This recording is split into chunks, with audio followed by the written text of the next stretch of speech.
is the business of the future to be dangerous.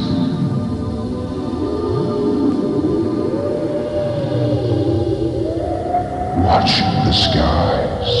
Keep watching the skies.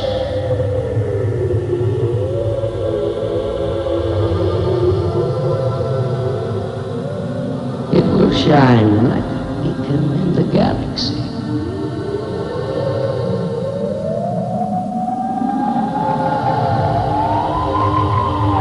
All visions are nothing. What shall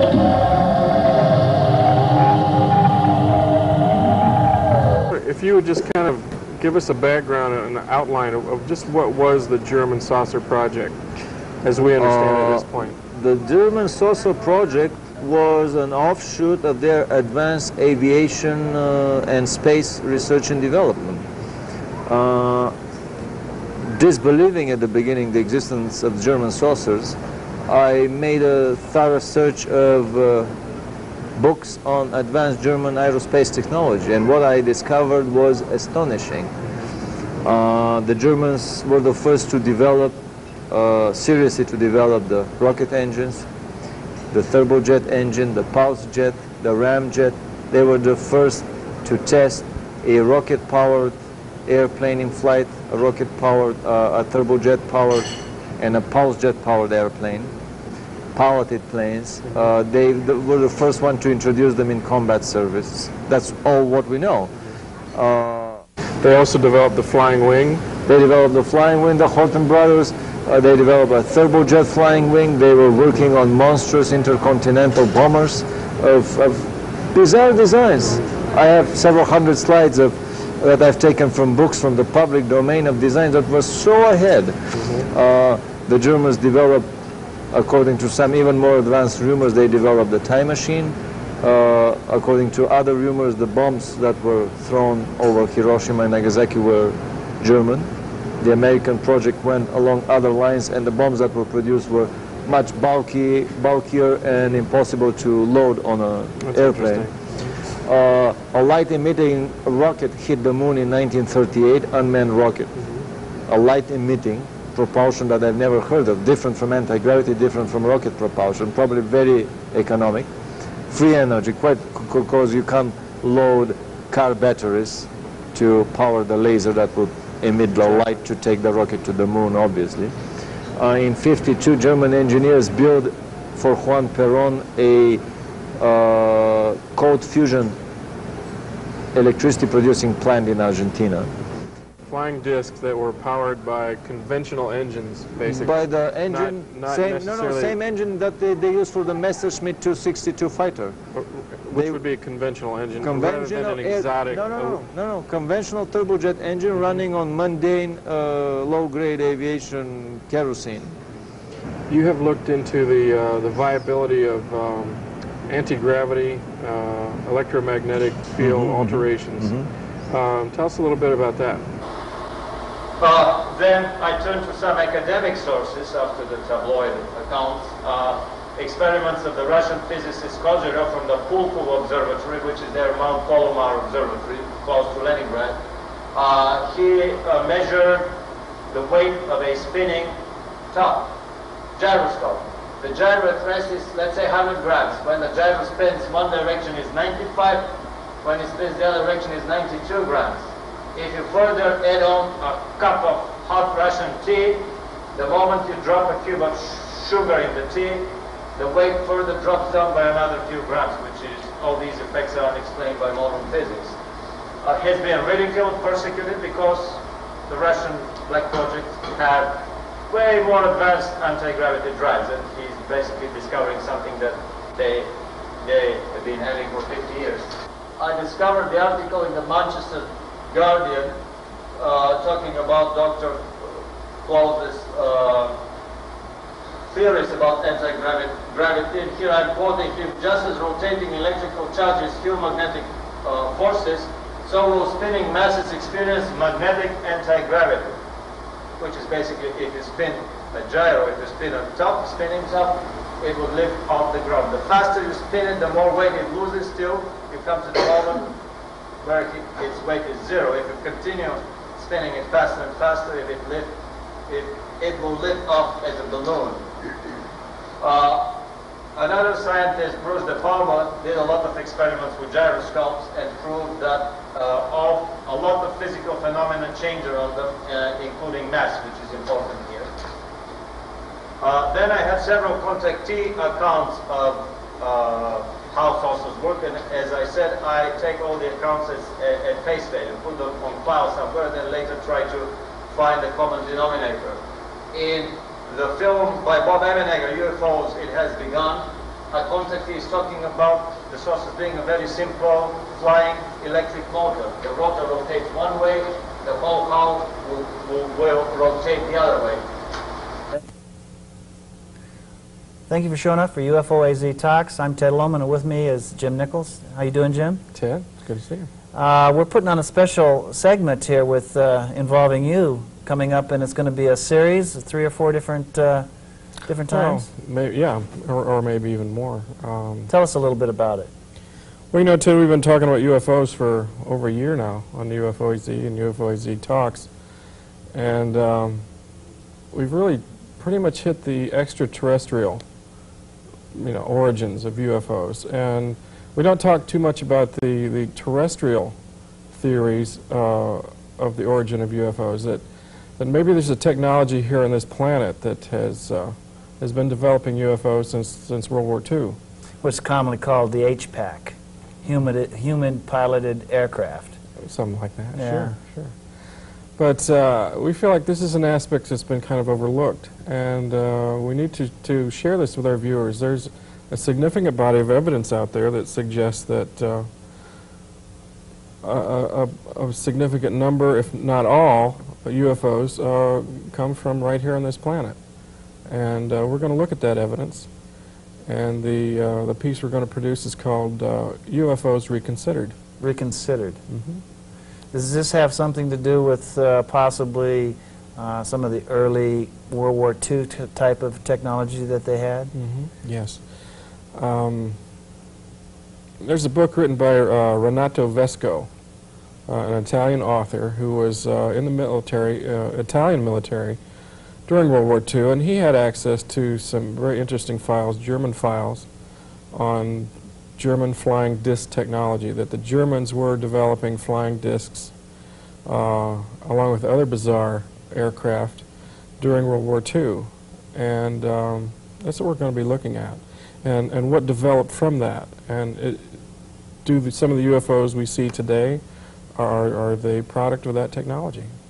Well, I would say, through the research that I've done and the people that I've talked to, that the majority of what we see are actually built here on this planet, mm-hmm. Mm-hmm. and maintained and flying on this planet. Mm-hmm. But it's really, it's awful hard to believe, still even for me, that our government is keeping this from us. Mm-hmm. I mean, here we're touted as the greatest country in the world, mm-hmm. and that we have so many freedoms here, and that the freedom of speech reigns supreme over all of the world here in the United mm-hmm. States, and yet it doesn't. Right.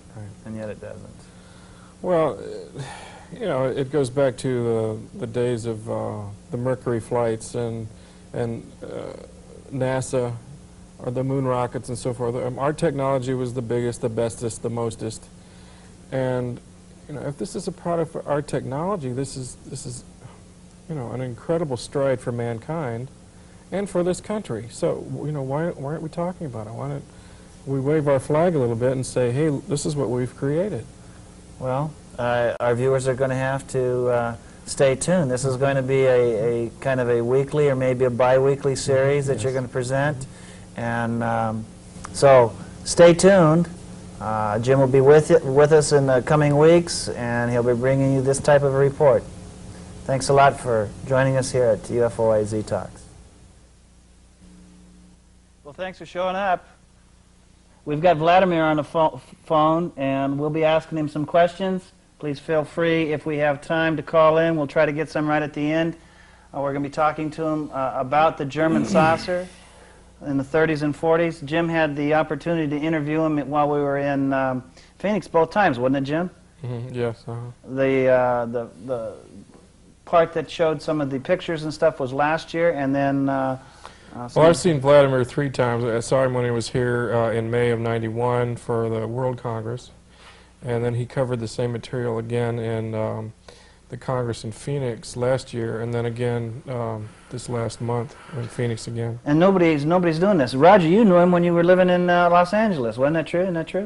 Yeah, that's almost about 3.5 years ago. He's a very regular attender of a lot of UFO affairs over there. So he's a very difficult man to have in the audience. He asks very pointed questions. He goes right to the heart of things. I know. He told me before we came on the air, he asked me to not talk about a certain subject, and we'll try to let that go. Are you on the phone?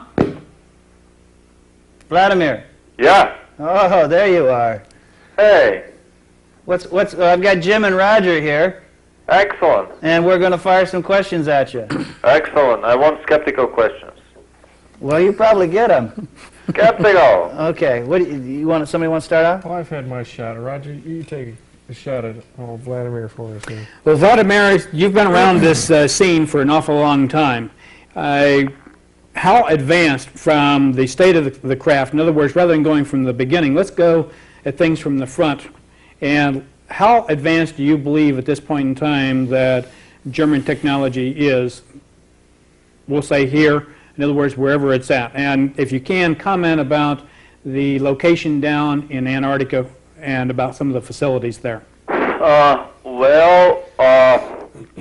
want to make one clarification here that the very definition of German technology is a little bit fuzzy, because Germany in its European location is one thing, but the German colony on the South Pole is basically linked much closer to the secret projects going on in the United States and Russia through the, secretive channels of the basically planetary government that runs the planet. So it's not just a separate German technology on the South Pole. It's very much interwoven, probably in my opinion, inseparably interwoven with the secret American or Russian technology of the super black projects in both countries. My point of line of research has been that all behind the smoke screen of the Cold War for all these years, the Americans and Russians and the Germans in the South Polar colony have been the best of buddies in the very secretive research of the, let's say, the alternative 3 scenario, Moon and Mars survival and evacuation colonies, or the Star Trek scenario. It's my feeling that nuclear-powered anti-gravity craft has been built for 20, maybe 30 years by the superpowers and used in outer space, interstellar exploration. Basically what we see on Star Trek. It's a reality for a limited number. So, how advanced is the German technology on the South Pole? To come back to your original question, this is the secret terrestrial technology at these highest levels of conspiracy. There are no superpowers feuding with each other. They're all best of friends working together under the management of the, basically overseeing extraterrestrial and celestial management. Well, if that was if you really feel that's the case, then how come in the late 40s and early 50s were German craft overflying the United States, and why were we scrambling fighters and trying to shoot some of them down? Why? Well, because in the late 40s, early 50s, the Germans were still working on their turbojet craft. They were already phasing them out in favor of their spinning magnetic field craft. But many of these quote-unquote German craft over the United States have actually been secret craft of the American black programs. I mean, the left hand doesn't know what the right hand does. Actually, there are many hands to the octopus of the secret government. What I'm saying, Vladimir, if you remember the news reports, there was an extensive flap in the very early 50s, and many of these apparently were German craft. And the point that I'm making is we scrambled a lot of fighters. We tried to shoot those down. If they were, in other words, if it was part of a cooperative program with us, and they were working with us, why the effort to shoot them down? Why? Of course, I mean, there are so many smoke screens and camouflage going on simultaneously because the Air Force may know nothing, or the lower level of the Air Force may know nothing about the secretive arrangements, condominium arrangements with the Germans on the South Pole that probably Admiral Byrd did during his failed or smokescreen campaign to drive them out of the South Pole in 46, 47. So the Air Force may just see a legitimate enemy and try to shoot it down, but the guys above that know that, oh no, these are our secret friends on a secret mission here. Vladimir, I'm going to jump in here. When you were down in, well, when you were back here in Tucson, there was a film that you brought out and you showed to a lot of the public. It was Alternative 3. Yeah. And Alternative 3, have you been able to meet and talk with Ambrose at all, the author? No. You know, he is in California. Oh, fantastic. I'll talk to you later on about his whereabouts. And but have you been able to research that? I know that there was a lot of different people saying different things about that. Have you researched that Alternative 3 anymore, especially the landing on Mars? Well, I have found some interesting supportive arguments, namely that a lady that lives in Sedona by the name of Helga Morrow published an article in a Sedona newsletter. I interviewed her in a substantial, extensive 2-hour interview. Her father was a German scientist, moved through the possibly paperclip camp program in the United States after World War II, and worked on very secretive German projects, but before he died, he admitted to her that he went to the moon, inside the moon, to Mars, and inside Mars, but not with sulfur travel, but he went with teleportation to these destinations.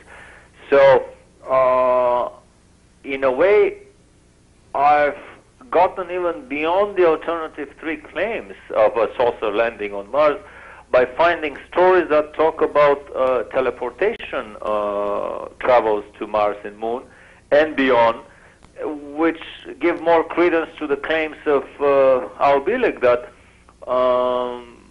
teleportation has been developed in this country starting from the 30s, and by the late 50s it was fully developed and online for the secret government projects. In the 60s and 70s they developed the time tunnel traveling technology of the Phoenix project that is described in the Montauk project book published recently by... Have you been able to talk to Al lately? Yeah. Because they just opened up Montauk again. The facility there. Yes. So there should be some... Tell the viewers what Montauk They're probably organizing a Boy Scout camp there. Yeah. Al went down there about, from what he has told me, about 6 months ago, and he had some people go in there and start filming, and there was nobody, absolutely nobody, nothing there. And then they ended up putting up a sign saying, government, stay out for a penalty of imprisonment, and now they've asked Preston Nichols to head it again. So it's kind of bizarre that they've done this, opened it up again. Have you? Well, how much have they opened? I'll say that everything is concreted in concrete. All the staircases leading down to the underground place. I mean, they may open the thing on the surface, but all the levels underground remain. Oh no! Al just said no, that they've opened it up completely in the bottom of it, or they've opened up new vaults and new things that was a smoke screen when they went to cement it all in. So it should be interesting anyway. Yeah, I'm waiting anxiously to hear. Although I doubt it, because they could have opened one level and left all the others hidden. Well, we'll never know really for as sure. they usually do. I mean, they would open review a small portion and hide with it the rest of the case. Vladimir, this is Jim. How you doing? Hey, Jim. Just Nice to hear your voice. on behalf of our viewing audience, the audience that may be a little bit skeptical about all this German material. Well, bombard me with skeptical questions. Very good. Those of us who are fairly well versed with history know that the Germans reigned England with the buzz bomb and the V1 to V2 bombs. Yeah. If they had technology as advanced as flying discs, why weren't they used to combat the Allied air forces at the end of World War II, and why didn't they succeed in defeating the Allies? Very easy. I can answer your question with a counter question. I've heard stories that Tesla developed a death ray, actually a dematerialization ray for the U.S. Army in the late 30s. You would point it to any object, a stone, a truck, a tank, a soldier, anything, and the thing would disappear. The ray would shift the target, the vibrations of the target, a little bit off time, basically and technically putting it in a different time continuum, making it disappear from our continuum. So anything that you pointed from here on to the horizon would disappear. I mean, whole armies would be annihilated in seconds. Why didn't the Americans use this thing to demolish the Germans much earlier? Obviously, I mean, no government uses its most advanced and secretive technology. They always try to keep it for a more special purpose. So, I mean, the V1, the buzz bomb, and the V2 were fairly advanced rockets anyway. Nobody had them from the other side, so the Germans were using some of their advanced technologies. But the saucers, they were very well guarded, and the Germans were preparing a retreat to the South Pole, especially after 42, when the guys with the brains in Berlin realized that they would lose the war. Anybody who knew the real industrial might of England, Russia, and United States combined realized that, I mean, what proved at the end of the war that there were 500,000 Allied planes against 100,000 German planes produced. For every German plane in the air, there were 5 Allied planes. I mean, figures that are not very often discussed in the press.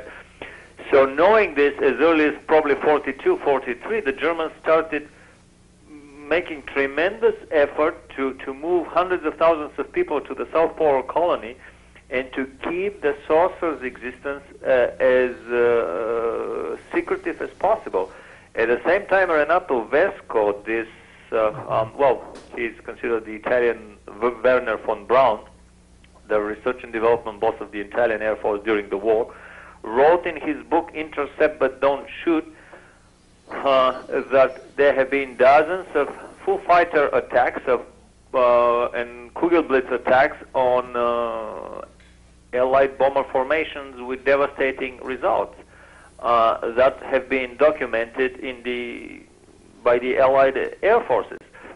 They did not reach the Allied press for obvious reasons. I mean, okay, Vladimir, what would you say is the best evidence, the most compelling evidence for the fact that the German saucer projects were a reality? Funnily enough, the simplicity of obtaining anti-gravity. If anti-gravity is really obtained by simple spinning of any object along a vertical axis, as is the claim of 2 Japanese scientists from Tohoku University, Hayasaka and Takeuchi, who published a very important seminal paper in 1989 in the Physical Review Letters, one of the top 5 physics journals in the world. Simple spinning of a used airplane gyroscope would reduce its weight. It's official academic scientific literature. If it is that easy to produce anti-gravity, if one would not need the fancy science fiction hardware that Bob Lazar is revealing in his film, that our government has been secretly back engineering in Nevada test site, by using a hand-me-down alien technology utilizing element 115. Maybe this is a legitimate anti-gravity drive and you can obtain anti-gravity even by this means, but normally anti-gravity is very easy to produce. If it is that easy, then you can couple every existing engine in your arsenal with spinning lenticular airframe and produce an anti-gravity craft, and the Germans did just that. They had piston engines with propellers spinning the craft around. They had Wankel engines with propellers.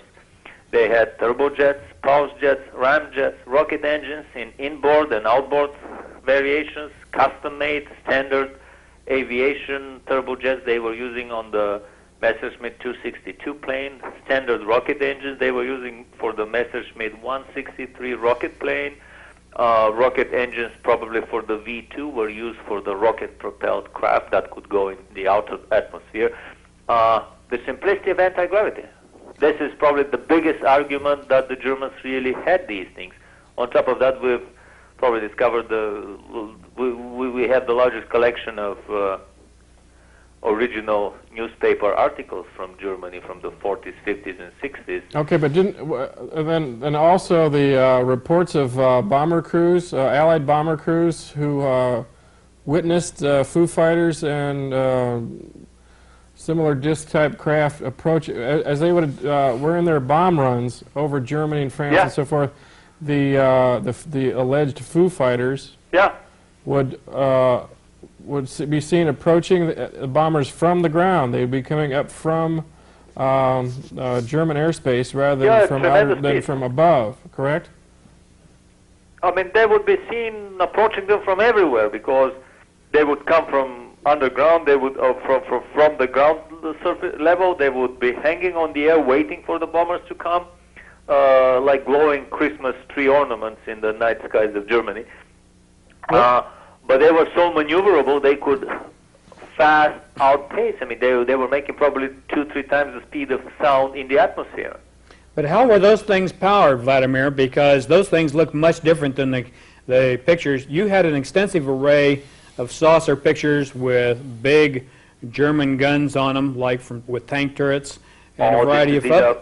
Yeah, much later generation of craft that didn't use any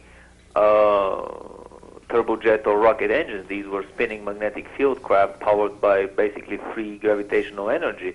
But the earlier models were powered with low-grade aviation-grade kerosene. And the turbojet craft were air breathers. They would use atmospheric air as But what about, excuse me, but Vladimir, what about the Foo Fighters themselves? In other words, these glowing balls that... Renato Vesco has about a chapter, maybe 20, 30 pages of the whole construction of the Foo Fighters. They were spherical machines. They were basically unmanned anti-aircraft weapons platforms. They would raise vertically. They would be guided with television cameras. The first television cameras in military usage were utilized probably on these craft. They would have heat-seeking infrared capability. They would have acoustic target-seeking capability. They would have what else? Magnetic target-seeking capability. Radio-controlled, remote-controlled. They had turbines in the center of the craft. I'm not sure whether they carried the oxidizer on board or they were air breathing. I have a suspicion that the Kugelblitzes were non-air breathing, that they were carrying the oxidizer on board. Vladimir, on this turbines, they were using turbojet turbines. This with all of these Foo Fighters and German saucers during the war and the Allied shooting at them, you would have thought that they'd have shot one down in Austria or Yugoslavia or somewhere where somebody other than the Americans or the Russians or the Germans could get to it and either destroy it or take it. Or even reports of bomber pilots or fighter pilots coming back saying, have you run across anything like this? Very good question. Actually, the Foo Fighters had some automatic circuitry, and their very design was made in such a way that if you would puncture the outer shell with a machine gun or a cannon burst, the gases that were, because it was a double-shelled construction, and the outer shell was a porous, sintered ceramic material, ceramic metallurgy, probably developed for the first time in Germany, and gases would be emitted from the whole outer skin porous surface. So if you make a large hole through a bullet entry, gases would escape through this hole even more vigorously, and the craft would automatically move away from whoever is shooting at it. I mean, they had this built-in automatic feature. Renato Vesco talks on pages upon pages of all these things. Even if they shot something down, by the time it falls and explodes and burns down, I mean, the debris would be so mangled, it would take quite a bit of a genius of an engineer to put it all together. What type of a device was it flying? I think that the Allies not only captured, they may have captured shot devices, I don't know. I have no record of such instances, but they definitely captured a vast treasure of information from the underground bases in Germany after the war ended. I mean, they had about 300 underground facilities, according to Renato Vesco, that were huge underground cities. One of them, the Mittelwerk complex next to the concentration camp Dora, was 2 kilometers long by 1 kilometer wide. We're talking about millions of square yards of floor space, shop space. If the viewers want to find out more, is there anything written on here? I know that we're going to, next week, go ahead and profile your interview with Jim Nichols, as well as some of the photos that you showed during your lectures. But is there anything that is in print? Are you presently working on a book or anything that these people would be, our viewers would be able to pick up and? I have a long list of videos that we have made. Half of them are on basically the German anti-gravity technology, the German colony on the South Pole, secret space flights by the superpowers to the Moon, Mars, and beyond, according to the Alternative 3 and other scenarios. Okay, just before we leave tonight, before we leave you, you can go ahead and let the viewers know where they can get in touch with you? Oh yeah, they can give a call to me in Los Angeles, area code 310-473-9717, and I can mail them the whole information. Repeat that number. They can leave a message on my answering machine if I'm out. Okay, repeat the number again, slower. The number one more is area code 310-473-9717. I can send the whole bibliography, lists of typewritten information in journal type articles, videos, the list of videos that we have, and so on. Vladimir, let me ask you one last question here on my part. The Germans, with the technological development that they've done, there was certainly some involvement by Hitler in some very strange and unusual things. Do you believe that the Germans themselves had any type of connection with extraterrestrials or alien races during the early parts of their development programs? Yeah, I've heard this story on numerous occasions. For example, I heard that there was a saucer crash around Peenemünde, another saucer crash in the Bavarian Alps, which may have been used as an excuse by the German secret elite to peddle this flood of new technological information, this avalanche of information to trickle it down into German economy and industry without having to explain exactly where they got it from. But I do think that the Germans were heavily involved in, they had contact with extraterrestrials, several races probably. And the more time passes, the more I'm willing to accept the idea that basically extraterrestrials have always been in contact with the major terrestrial governments, and especially the secret societies, which are the fifth column for the introduction of a particular extraterrestrial philosophy in our society. The German secret societies like the Thule Gesellschaft, the Vril Society, and numerous others that I don't even know, have all been in contact with different types of alien races. And from here comes this enmity and competition between terrestrial secret societies, which basically kind of support their extraterrestrial backers. Let me ask one more little question here. You have an excellent selection of photos. Where in the world did you dig all those photos up? Well, it said very simple in the Bible, search and you shall find. It's all in the public domain literature. One has to have the, how should I say, the belief that these things would be found, and they really come one by one. I mean, I'm waiting for information from Japan, information from Argentina, information from Russia, Czechoslovakia. People are coming out of the woodwork. Yeah. And anyone who calls me brings in a one new single photo, I simply download everything that I have. Vladimir, now let's get specific about some of these. You have very good quality color photos of craft that are in the air and very advanced designs. Now, where did you find some of these? A friend of mine, either he or some of his relatives shot a Kugelblitz in flight over Mount Rainier in the early 50s. He's living in Los Angeles. He was the owner of the negative of this photo, and he made me a copy. Well, I bought it from him. He sold that later to Bill Hamilton, and the photograph appeared on the back of his book, Top Secret.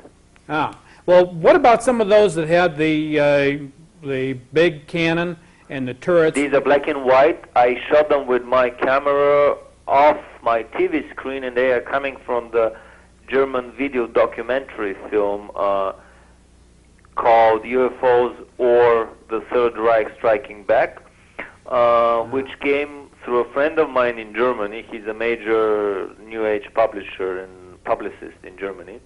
The film was originally produced by a secret German society, quite probably the Tourist Society. They never put their name under the film, but this is what the grapevine says. Okay.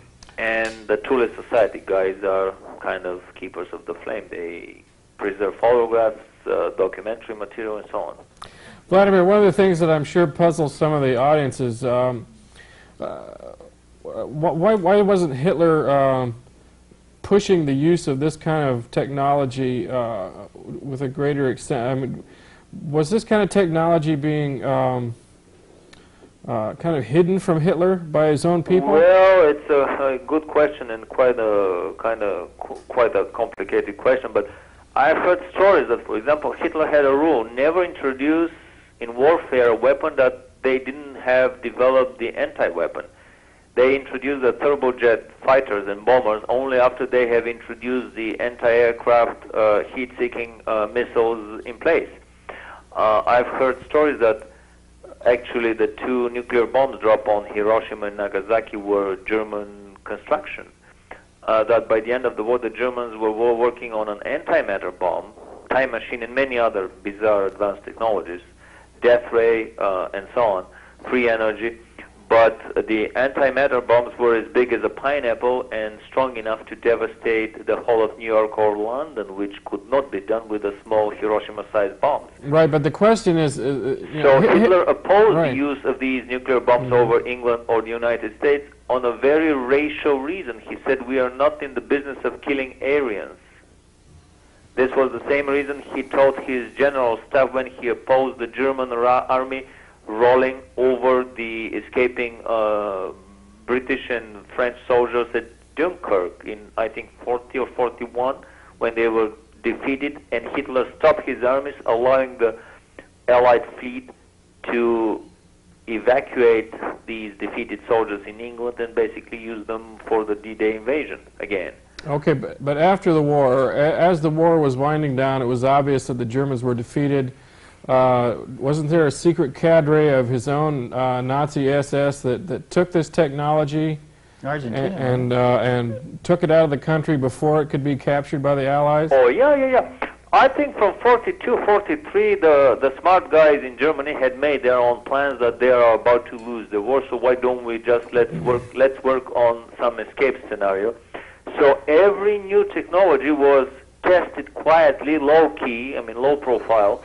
For example, they tested a greenish-looking radiation, a death ray, in Romania. Then they packed and crated and shipped everything to the South Pole.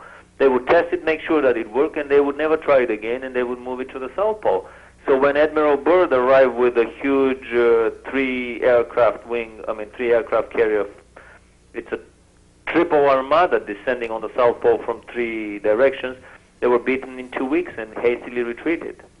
I mean, probably the Germans had at least one smart move by not using these weapons in 44, 45 on the European theater, but concentrating everything they had in the South Pole theater.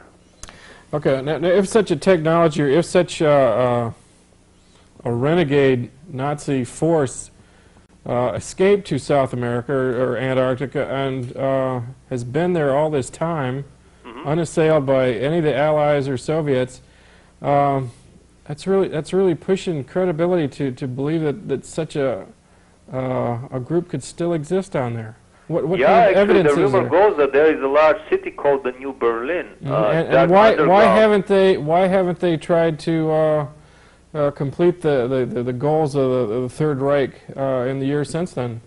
Well, not that they have tried, they have completed them. They have produced a master race on the South Pole, according to the rumor. They have genetically engineered and re-engineered themselves to the point where they live quite a bit longer. They have fewer diseases. They are probably able to, not probably, but they develop genetic engineering to such a perfection that, I mean, the Germans had hybrids between humans and animals 50 years ago in the concentration camp, so where are they now after 50 years? But this is a research that goes on hand in hand with the other superpower governments. My feeling and suspicion is that the tall, blonde, Nordic-looking guys that we see so often in the little gray abduction scenarios, they are in Bud Hopkins' books, they are in the UFO documentary UFOs Are Real, the Travis Walton abduction from Snowflake, Arizona, where he confronted a tall, blonde Nordic guy in the big mothership, or possibly a German South Polar colony. These are the tall blondes, in my opinion. I mean, quite probably these are the Germans from the South Pole doing genetic experiments hand in hand with the Russians and Americans under the guidance and tutelage of many extraterrestrial races and the overseeing celestial management centers and power structures that run the whole show. Vladimir, we're going to wrap this up. We're running short of time. Why don't you give the folks one more time the phone number that you can they can get to you or write to you about the video? phone number is area code 310-473-9717, and the address is 10970 Ashton Avenue, Ashton, apartment 310, LA 90024. Well, thanks a lot. I hope to see you in the next couple of months. I'm going Thank you very much are you going to be up at Sedona here in a month? Yeah. I'll Thank see you very much for all the interest and for all the information, and we'll be talking again. Okay, buddy. Thanks. Thanks. Have a good night. Thanks, All right. Vladimir. Interesting stuff. He's a heavyweight. I know from the outside it would probably, if you haven't seen some of his material or seen some of the tape, you'd just step back and you'd, Right, this is you way know, too much. Right? we have a tape that we're going to be running. In fact, I cut in on some of the segments in the beginning of the actual footage that he has and documentation of these crafts, and it's just really amazing. You would never think it the way that, you know, we thought we won the war, or we did, and yet we're still poo-hooing these flying saucers. Well, you look at the fact that from what he's got, the pictures that he's got, and these are really phenomenal pictures. It demonstrates that if that technology existed at that point in time, and I'm not questioning that, that's not an issue, but seeing this stuff in the air and seeing what it is, there's been 50 years to play with that. And it means that they've had a 50-year lead like that. Well, you know, it isn't so much that. Jim made a question, asked him a question, how come that if there was such an elite group of Nazis that got to leave, right. You know, but if you look at the whole scenario, and even kind of Shane talked about a little bit on his show, the Illuminatis and the secret government that actually are the bankers that are running this, if they're running and funding a black operation like this to begin with, you know, they're going to take their piggy bank and move it. Mm-hmm. And they have the money to do it, and they have the ways, and if both continents are involved in something like that, they're going to allow that to happen. You know, the Americans came in and they moved all those, they created everything up and moved it up to Canada and then sent it back down to White Sands, and the Russians did the same thing with their group of people. Mm-hmm. So it isn't, you know, it really isn't that secret when you get down and see this kind of things. What do you have there, Jim? Well, you know, we were asking Vladimir what kind of material our audience could refer to, and I was first introduced to this notion of UFOs involved in the Germans and so forth through a novel that was titled Genesis. Who's got it here? Shane will take it. Okay. Tell that. This book was introduced to me about 1981. It was kind of strange. It was one of those dark, rainy nights, and a friend of mine said, called, and he was into. He was working with a large bank here in the United States, and a computer expert. And he says he came across this book. He says, "You've got to read this book. You've got to read this book." And I said, "Oh, okay." And I couldn't put it down. I would say to date, this is probably the best UFO novel that's available on the market. But it's a novel that's based on the concept of the German saucer projects during World War II. And interestingly enough, W.A. Harbinson, the author, was researching a totally different book, and came across these accounts of Foo Fighters and so forth over Germany, over France during World War II, reports from Allied bomber crews, and it fascinated him, and he started digging into the research, and it's the same material that Vladimir has been digging into. And in the back of the book, there's an appendix that covers all the research and all the different books that he got into, and one was the Renato Vesco book called UFOs shoot. Oh wait, what was it? UFOs something. But anyway, then another one, the German Secret Weapons of World War II, a book by Major Rudolf Luzar. Excellent material. And W.A. Harbinson also has his UFO material and research on the Nazi project in this book titled UFOs, Where Did They Come From? Did you get that, Shane? Okay. But he quoted, I heard Vladimir quoting some of these people that you're quoting too, so he found the same. Right, he's come across with the same material. W.A. Harbinson has written several chapters of this book, The UFO Goes to War. And it outlines basically the same material that he researched and developed this novel from. Okay. You see some of the German saucer designs. Where can I get a book like this? Where'd you pick this up? Is that at the library? This is Tucson Public Library. Okay. There's also another good book that you can reference, and that is Clear Intent by Barry Greenwood, I believe. Yeah, I have that in my bag. And in that book, it talks about a POW, a Polish POW, a prisoner of war, who was working on a labor detail, cutting hay. He was following along behind a tractor, and they were cutting hay in an area not too far from Berlin. And on a labor cutting detail, this man suddenly recalled hearing a high-pitched whine coming from behind a circular tarpaulin enclosure which measured roughly 150 yards, excuse me, in diameter and 50 feet tall. Roger, if you could go back to that, or yeah, Alan, if you could go back to that first picture we had with the circular craft kind of in flight, that first picture.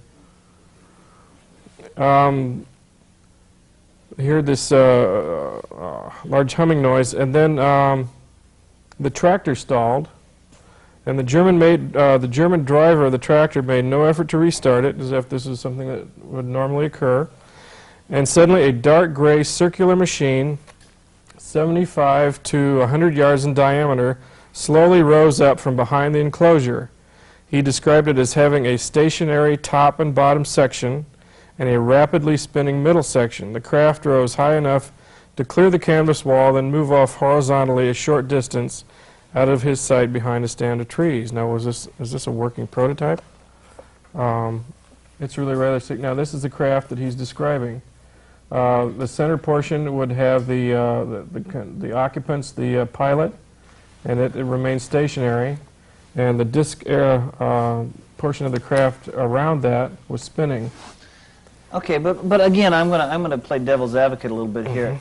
If the Germans had this, and there was an elite type of a group, I mean, we saw all of the other stuff that they used. They even used it against the Brits, and some of the submarines were the most advanced submarines at their time.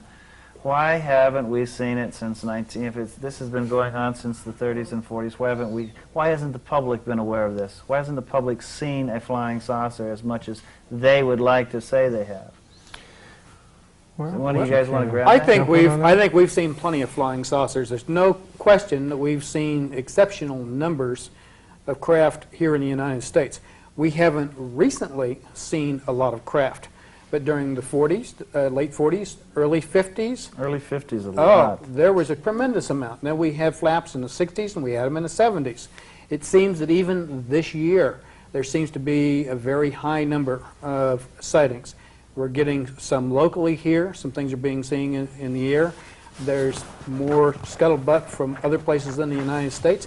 And I think the only thing that's happening is that with the way the different UFO groups are set up, there isn't really that kind of central focus where sightings are being collated and the information got back out to the public, so we're seeing it, so we're knowing what's going on. And I think that there's a number of the craft that are out there now have cloaking capability, and generally we don't see them operating during the day. So that's another factor. It comes down to now whether the craft that are operating are, in other words, from here or from somewhere else. That's really a very difficult question to answer right now. Well, Tesla kind of had his finger on the pulse of things back in the 30s and just kind of backed off. I've heard Vladimir use the same thing, and that machine that he was talking about, that death ray, he did have it for the government, and they loaded it on a train, and they even blew part of a mountain up, and the government just wouldn't use it. Well, you know, the other thing, too, is besides technology like that, we're seeing an awful lot of people who are having encounters. Now, who they're having encounters with, what these individuals are, we know they look a lot different than us.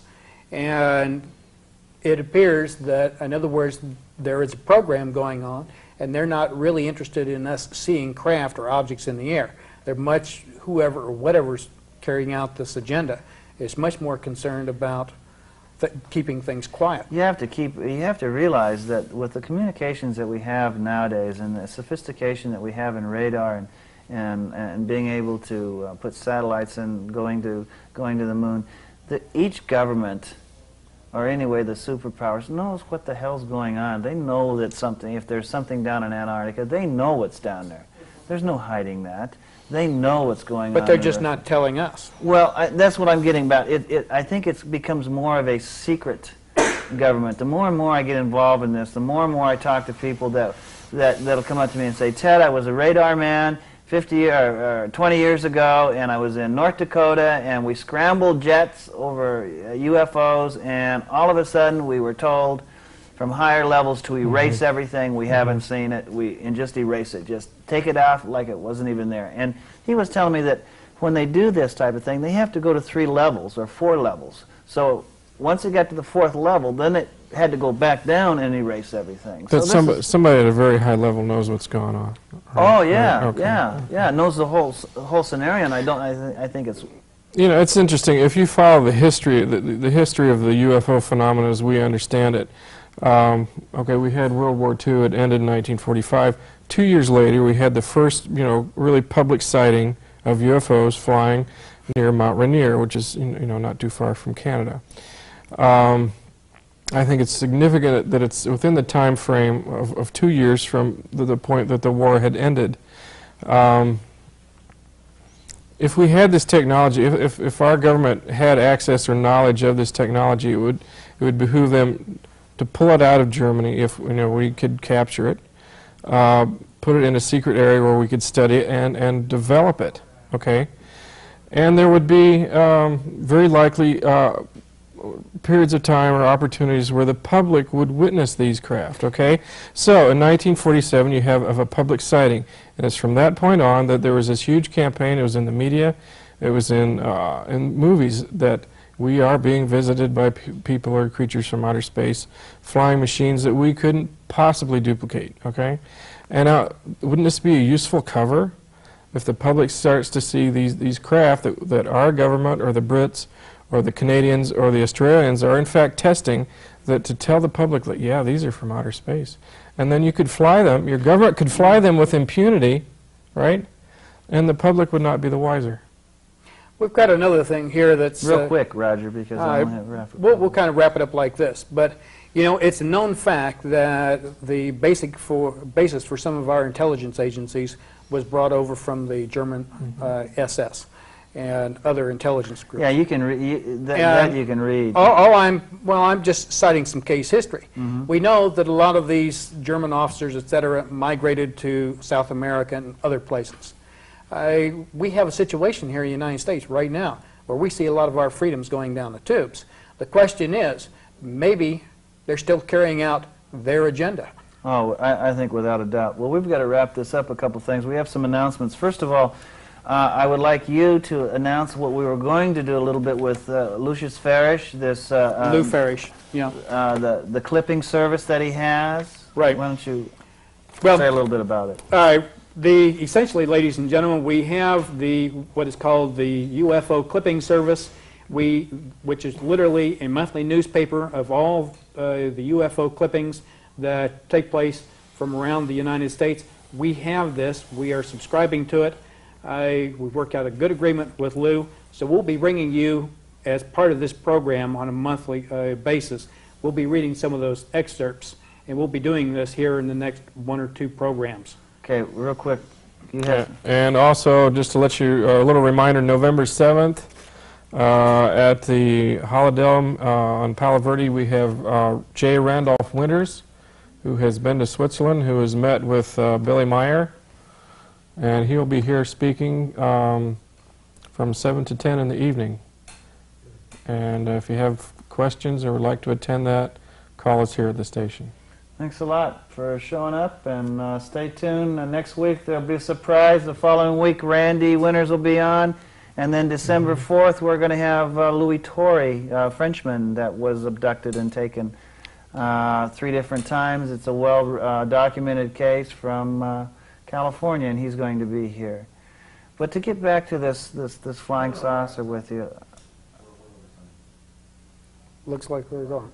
What this thing with the flying saucer that I wanted to talk to you about, that there was different governments that were going through all of this stuff, and I think that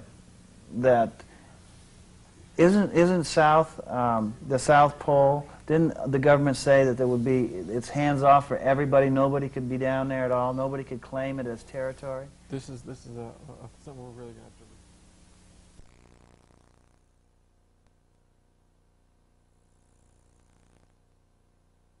We're back again. This time I went out there and drug out a guy that's been on the show a couple times. We've shown his workshop, very good friend of Jim Nichols. He's the man that knows the stuff about the German saucers. He's got a new book out. What's the name of it, Vlad? It says down there. Close Encounters of the Foo Fighter kind. Of the Foo Fighter kind, and it has Jim's painting on the cover of With it? his permission. With his permission. With us today is Vladimir Terziski. Good to have you here, buddy. I'm, of course, your friend, too. Oh, well, of course I'm a friend. A very good friend. Vladimir's been all around. I heard you went back to Europe and come back, and what are you doing? What's going on? Collecting more information? Well, I had a lecture tour of Japanese universities in October of '93, last year. And I visited like 4 or 5 universities lecturing on my anti-gravity theory and the experiments that I've done. And doing that, I got in touch with Junichi Aoi. He's probably the biggest producer in the world of UFO documentaries. In Nippon. Major league. Yes. Probably the best of everybody else. He has done about 50 films so far for Nippon television. Right. Unfortunately, we have not seen any of them in this country. Well, they get bootlegged. Yeah. They get bootlegged. I've shown a couple on television but with on Nippon's prime credits. time television. Oh, But of course. yeah.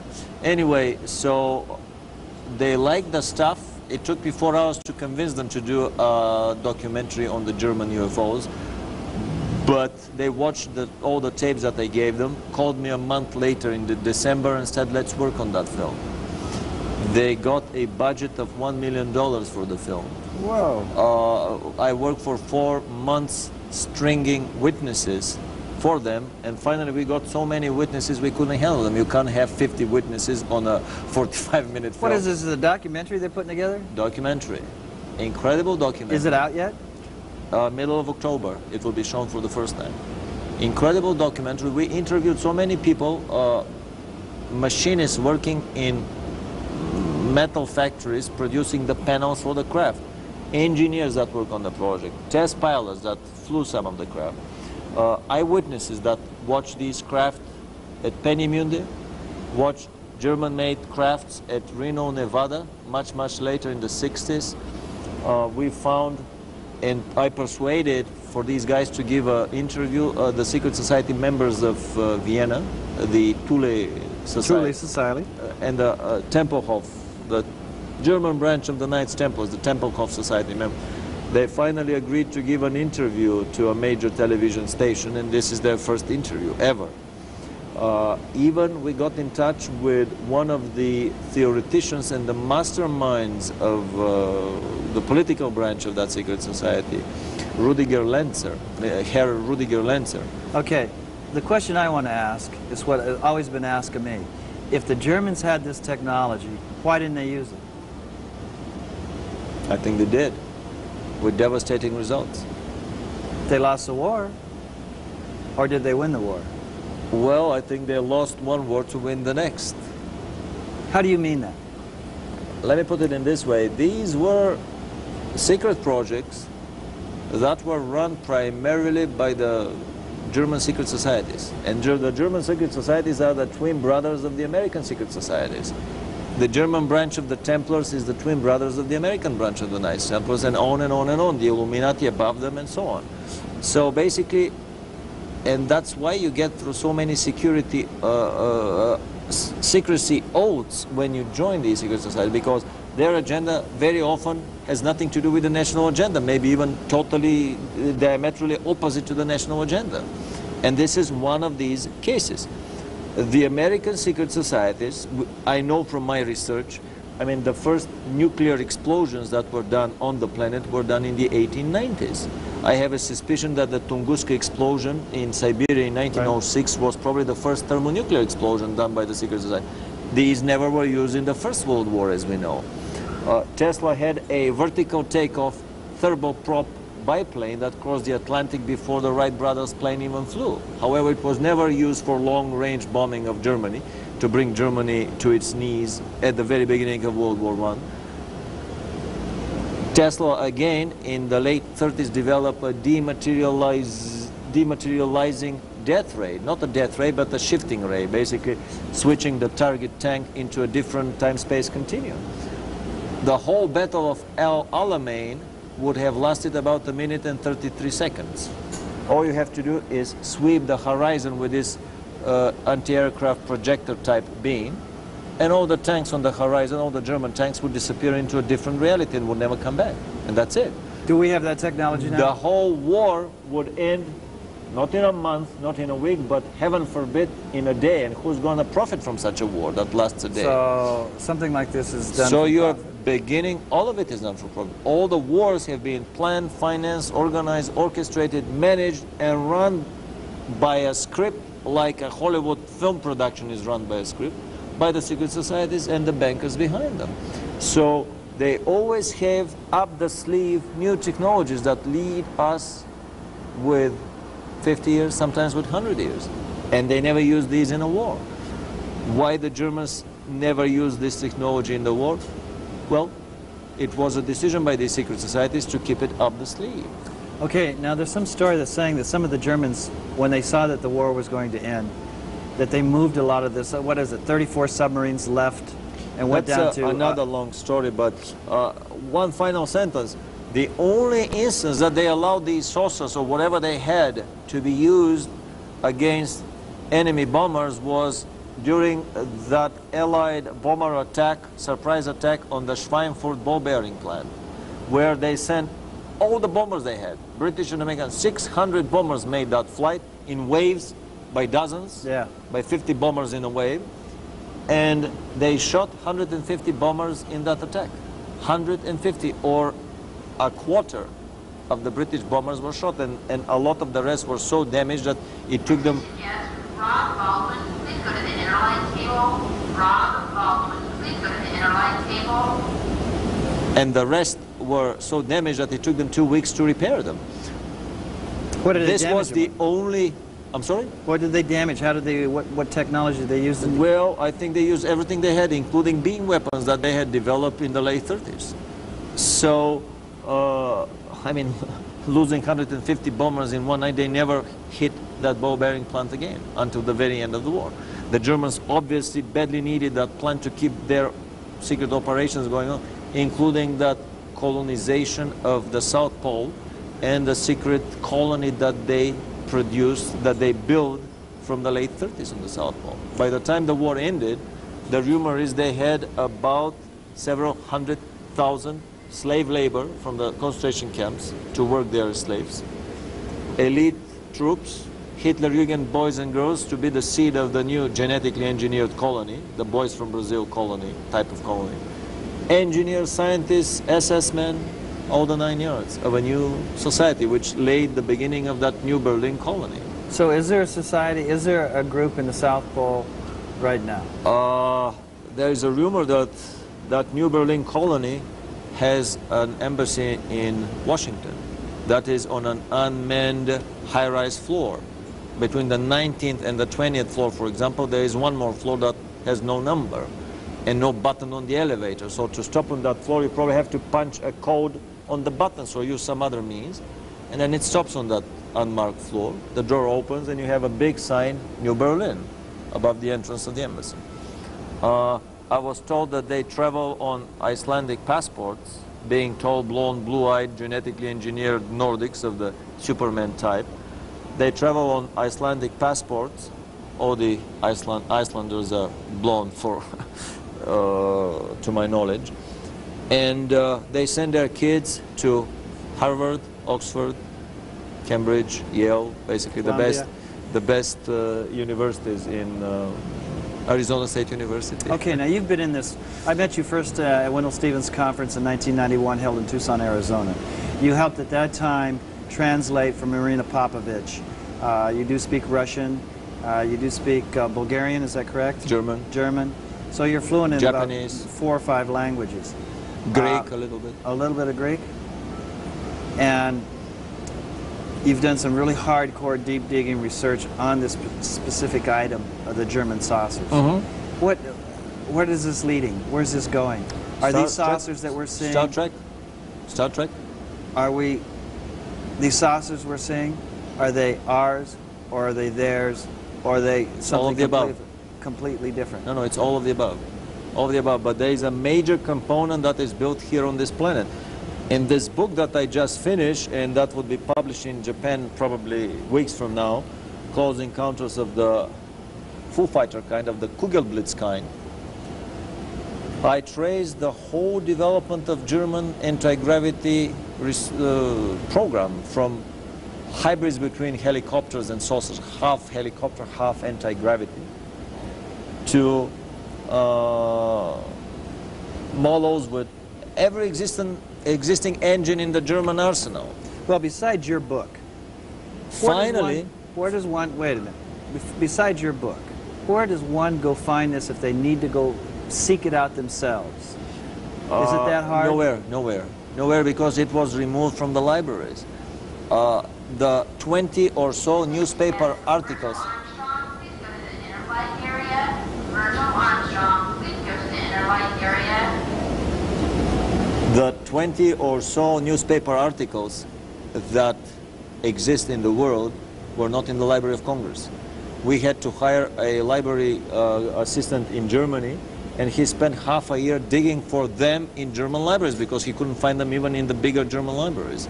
My point is it's extremely hard to come to this information. A lot of it is from very rare books and sources that simply are not cataloged or are hard to find. I mean, this is a unique compilation of material. Now, are there actual photos that survive the war that were taken of these Kugelblitz and these other flying machines? Yes, I mean, this big collection that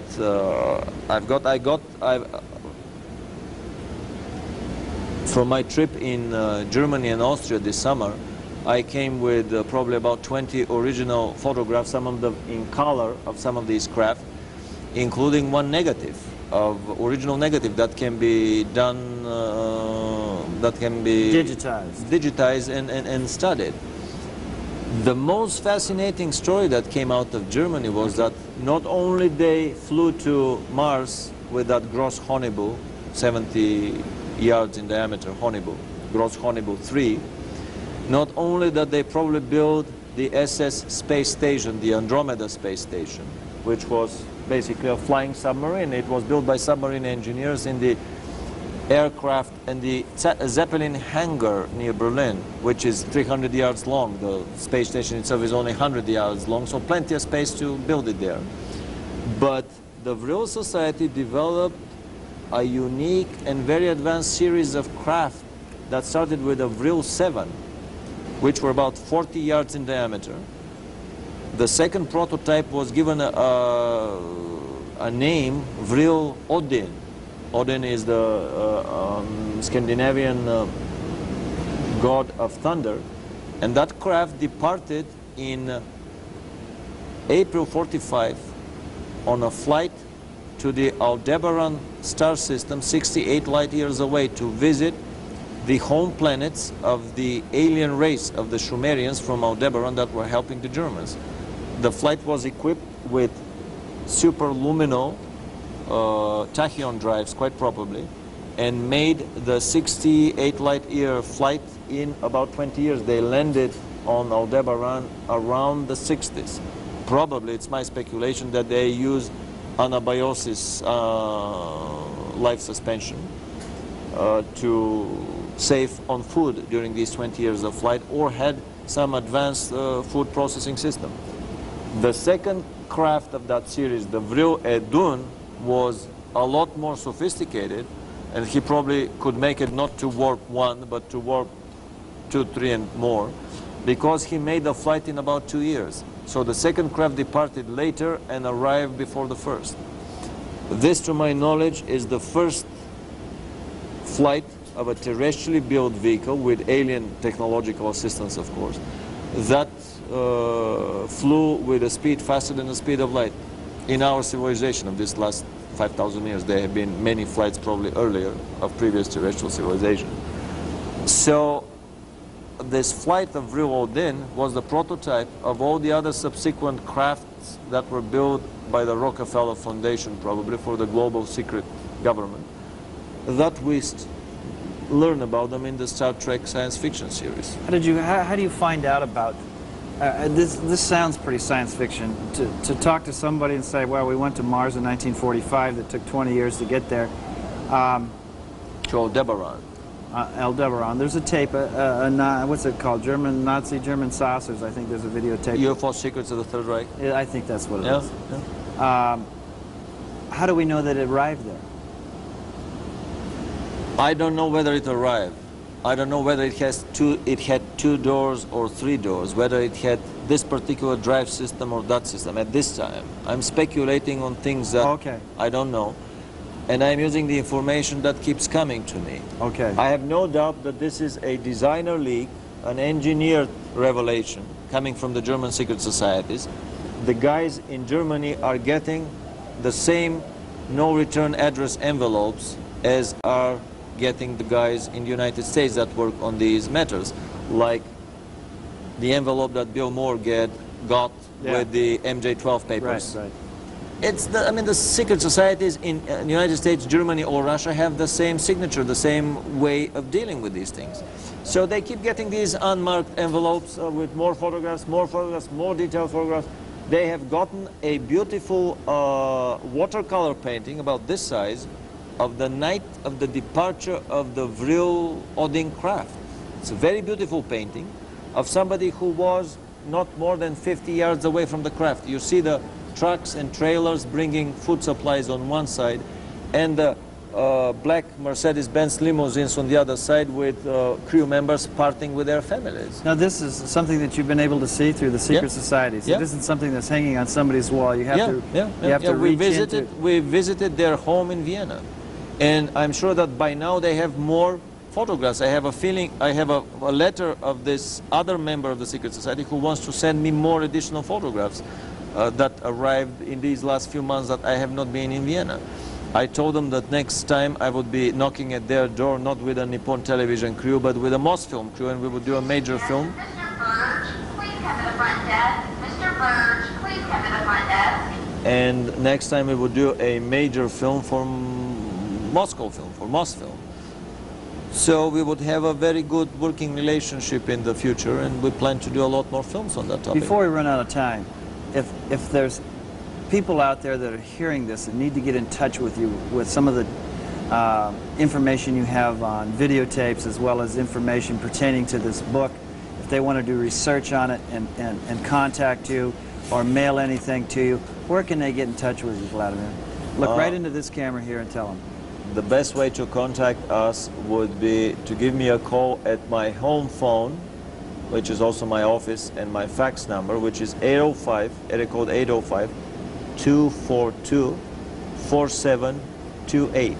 805-242-4728. The address of my P.O. box in Los Angeles is 13002 San Vicente Boulevard, S-A-N-V-I-C-E-N-T-E, San Vicente Boulevard, Los Angeles, California 90049. Or they can get the new address through you guys in case I change address in the future, but I always do postal referral form. So what are you planning on working on next? I have a contract with Mosfilm to work on 15 documentary films for world television and home video market distribution. No money down. I bring all the footage and stuff to Moscow and they edit it there, and then we hope to get some money by selling the film. The first film of that series would be called A Small Life for NASA, A Big Life for All Mankind, about all the untruths that we were fed and spin controlled for over 25 years now by NASA on the on the landing on the moon with anti-gravity propulsion that the Apollo astronauts used, and on all the secret bases that have been on the moon for more than 100 years. The first landing on the moon by the British secret societies happened in the 1890s. This would be one of the second film from the series, which would be called The Astronauts of Queen Victoria, about the first crude anti-gravity contraption that landed on the moon and the guys inside survived, which probably happened in late 1890s. I've been doing a lot of research on that topic, and we've discovered incredible results, including some theoretical confirmations from the Russian Academy of Sciences that this is technically and physically feasible, and that people would survive the flight. In 1991, you showed a videotape which was pretty provocative. It was called Alternative 3. Yeah. Have you done any other? A lot of people ask me, is this actual footage taken on Mars? Now, you at that time said you didn't know, you were in the process of doing some more evaluation on it. Have you come to any further conclusion on that? My personal feeling is that as many other designer leak engineered revelations coming from the secret societies to our general public, this is one more such event. On the pages of Look magazine, I have discovered incredible photographs of lakes on the moon, of whole seas on the moon, not small lakes, but basically seas the size of a continent. And many other things that they put out there on in broad view of the public. Even the very title of Life magazine, when they landed on the moon, was Life and then on the moon. It was, we finally made it, we are on the moon. But putting them on one line, they were given a coded, hidden, secret message to these that knew. There is life on the moon. I mean, many little or bigger tricks like that. How about Hoagland stuff?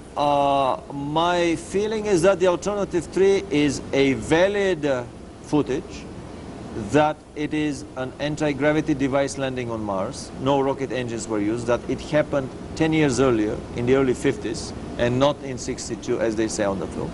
And nobody has figured out where this film came from up to this day. It kind of just appeared. It was there. Probably it arrived in an unmanned envelope in somebody's P.O. box. They added a fake conversation because they do a lot of grammatical mistakes, and it is not Russians that speak on the tape. But I suspect that on the original tape they had the voices of the original American and Russian astronauts that were on board that saucer that landed on Mars. I have a feeling that the Hoagland stuff is probably true. The stuff he's coming out with about the moon. I don't know his new stuff on the moon. I have seen photographs of pyramids on the moon, and I do believe that there are pyramids on the moon. He's claiming, Mr. Hoagland's claiming the structures that have been on the moon for over 1 billion years, that are 30 miles in height, some 17 stories. He has photographs of the actual Apollo missions that were taken that denote actual geometry, which would denote some types of man-made or alien-made structures. I think there are all kinds of structures, man-made, alien-made, earthling-made, and so on. So he's on the right track. I heard somebody saying that he thinks there is no atmosphere on the moon. I am of a different opinion. We have the moon, the Apollo flag waving, and in this new film we will have this flag waving under the sounds of Bob Dylan's song, "The Answer, My Friend, is Blowing in the Wind." It will be all in our new book that would be called Alice in Saucerland. Alice in Saucerland. The secret private anti-gravity space programs of the illuminated elite. Well, I know that you've got to get to a conspiracy panel right now. I appreciate you being here. Thanks so very much, buddy. It was a great pleasure. Stay in touch so I can give these people the information when you move. So I have it. We shall overcome. The force is with us. Thanks a lot. Real Bye thanks. for now. And we love you all. Stay tuned. You'll see some of Vladimir's stuff, not in its entirety, over a period of time that you will see it in its entirety. We will show you clips of also Alternative 3 and possibly some of the things that Bill Hamilton has also talked about. So stay tuned for more of UFO AZ. To do that, I compared contractee reports. In 80% of the contractee reports, UFOs have circular shape. They have circular symmetry around a vertical axis, which means that this is a vertical rotational symmetry, that they can rotate. After contractee reports of the 20th century, I examined a lot of ancient astronaut reports, if we may call them. Indian epical reports in the Mahabharata about heroes clashing in chariots, and after the clash in the air, one of the heroes was able to drive out from the chariot of his opponent. The thing that was making it fly, and this thing had the shape of a millstone, again a thick pancake type of a geometrical figure. It was a very important revelation for me. Modern day revelatory sources as the Urantia book, it has 48 instances of anti-gravity mentioning in it in a computer search, and in 8 of them it says that anti-gravity is proportional to the mass of the spinning body and to the revolutionary velocity. So obviously spinning creates anti-gravity. Urantia book claims to be the further revelation by the Trinitarian universe, by the universe of the Holy Trinity, the further installment of the Holy Bible. In another revelatory book, the Waspi Bible, published in 1882, which claims to be the further installment on the Old Testament, the Jehovian universe, they talk a lot about vortices, about spinning etheric fluids in many ancient sacred symbols, which are a variation of the well-known Buddhist swastika. We may interpret them as a stilized representation of something spinning. 80% of these symbols are rotationally asymmetric, that they would rotate better in this way than in the other way. These are symmetrical, which, regardless of which way we rotate this or that, it's symmetrical, but 80% of these are asymmetrical, which points to me that they might have been trying to represent a simple vortex. Vortices are found in the universe, every galaxy, every atom, every elementary particle. Human chakras are probably vortices.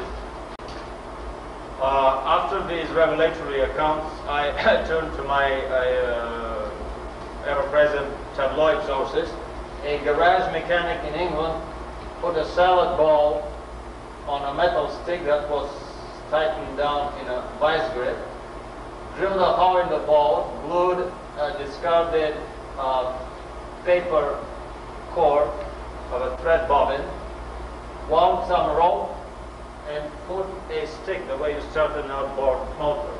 And by pulling the stick strongly, this whole contraption rotated and unexplainably while lifted up the shaft. This is the simplest way to show high school kids that rotation will bring anti-gravity. Remember this famous sequence from the film The Planet of the Apes, where the Earthling cosmonauts were trying to explain to the gorilla, to the Monkey Academy of Sciences, that there can be flying apparatuses heavier than air, and he used a simple paper plane to prove his point. As simple as this could be, this is probably the simplest high school rendition of anti-gravity effects. Another tabloid source, a little bit more complicated device. It has 2 flywheels resembling the back transaxle of a truck. But unlike the truck, these spin in counter-rotating, in opposite directions. And then this whole contraption, this whole transaxle is spun around the vertical axis by an electric drill. The moment you turn the power on, this whole thing starts climbing up. Modern physics, or at least the physics, the official, the non-black project physics cannot explain this phenomenon. Then I turned to some academic sources after the tabloid accounts. Experiments of the Russian physicist Kozyrev from the Pulkovo Observatory, which is their Mount Polomar Observatory, close to Leningrad. He measured the weight of a spinning top, gyroscope. The gyro at rest is, let's say, 100 grams. When the gyro spins, one direction is 95. When it spins the other direction is 92 grams. If you further add on a cup of hot Russian tea, the moment you drop a cube of sugar in the tea, the weight further drops down by another few grams, which is, all these effects are unexplained by modern physics. He has been ridiculed, persecuted, because the Russian black projects have way more advanced anti-gravity drives, and he's basically discovering something that they have been having for 50 years.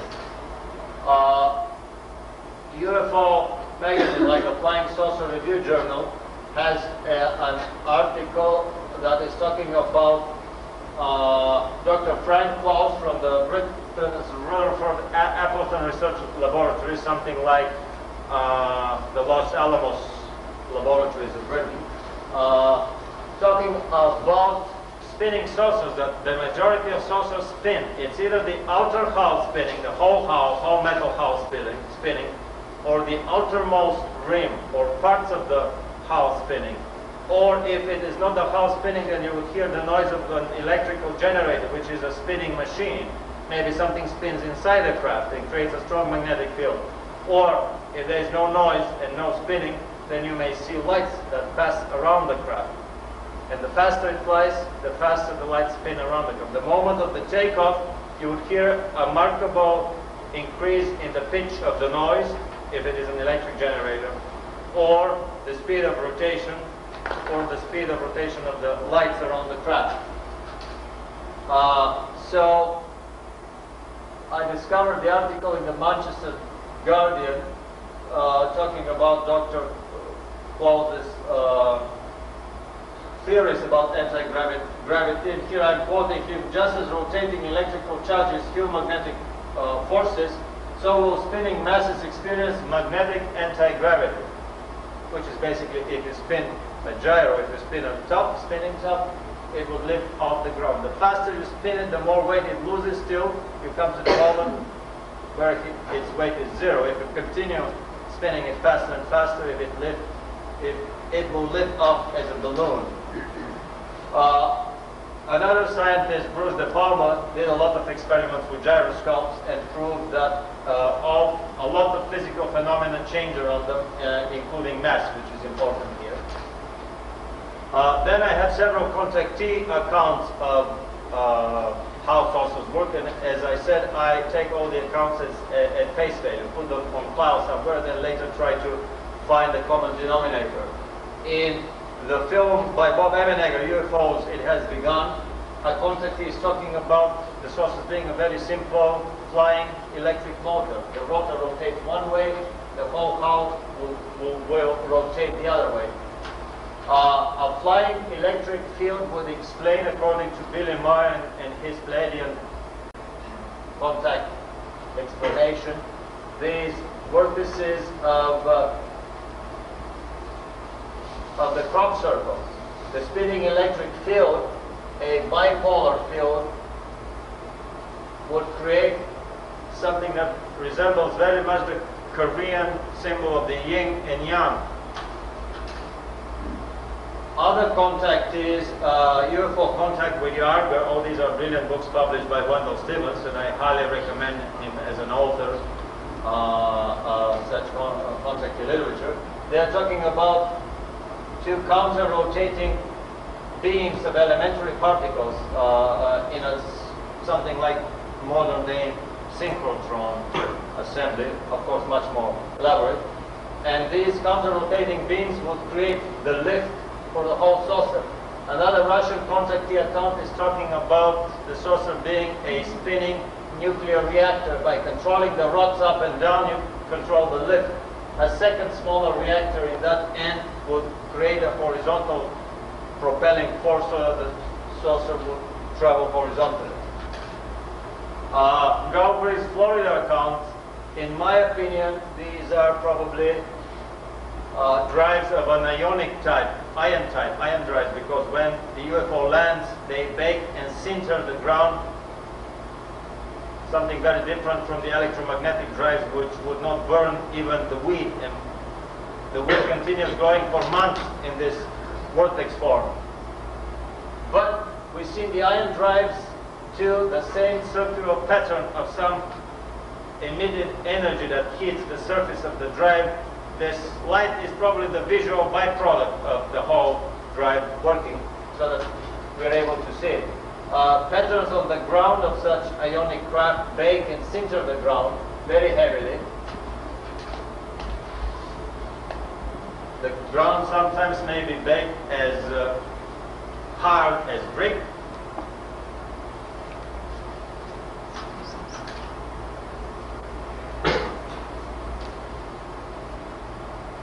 Other books those designs that are very similar. Inside the hull, we kept a moving ring, a gyro ring. These additional small gyros that would pivot on a gimbal would create, the big ring creates the lift of the planet. The pivoting gyros create the horizontal component of the direction. So after all these accounts, we can summarize in one sentence that the faster you spin a body, the lighter it becomes till eventually it will fly away. Spin the hell out of it and it will fly away. And with this preparation, after being able to answer for myself how anti-gravity works, then I analyzed a lot more seriously accounts of anti-gravity devices built by the Germans. My major source of information is Renato Vesco's book, Intercept UFO, or Intercept But Don't Shoot. Very rare book, very hard to find. Originally published in Italian. He was the research and development chief of the Italian Air Force, very brilliant man, maybe not a Werner von Braun, but definitely a very brilliant scientist to head the Air Force that produced the leading planes in the 30s. The Italians had most of the world speed records of the 30s. And being allies with Germany and also the Japanese, Nazi Germany shared its military secrets, other than probably the most advanced black projects that were directly under the command of the SS, but all other projects were shared by the Italians. That's how Vesco was able to get his information. One very important and interesting thing in this book is he talks in several chapters about the German underground production facilities, and then I realized that this is not a small shop of several rooms or some gallery. We're talking about huge, miles-long installations that had millions of square feet of floor shop space. This is an assembly. They had assembly lines for B-1, B-2 rockets. This is a B-2 rocket on an assembly line. And we actually don't see the end of the tunnel. The end of the tunnel goes to almost infinity. They will always try to shoot it in such a way not to show how long the tunnel was. In other pictures, we would see that the tunnel is hewn out of solid rock. These are underground installations. I was able to discover the map of the, this is the Kornstein complex, very close to the Dora concentration camp. And little by little I realized for myself that these camps were working camps, because next to each camp there were huge industrial facilities. So I'm talking about 10, 20, 50 huge heavy metallurgy, heavy industry, heavy chemistry facilities. This is almost 2 kilometers long, about 1.5 miles, and about 1 mile wide. These galleries are huge, 25-yard galleries. This is basically the standard size of an assembly line shop. And with all these cross galleries here, we can realize how an assembly production can be easily arranged. All the components are built here and brought to the assembly line, and the final product. Very often they had huge elevators that would lift the whole airplane or rocket, the way they are lifted to the deck of an aircraft carrier, to the surface. And when completed, it were to have 100,000, 400,000, 800,000. We're talking about 1.5 million square meters, which is 50 million square feet shop space. This is probably bigger than the Rockwell International's plant in Down in many of the modern production facilities of the biggest industrial complexes. And this is one of their underground facilities, and they had dozens and dozens and dozens of these.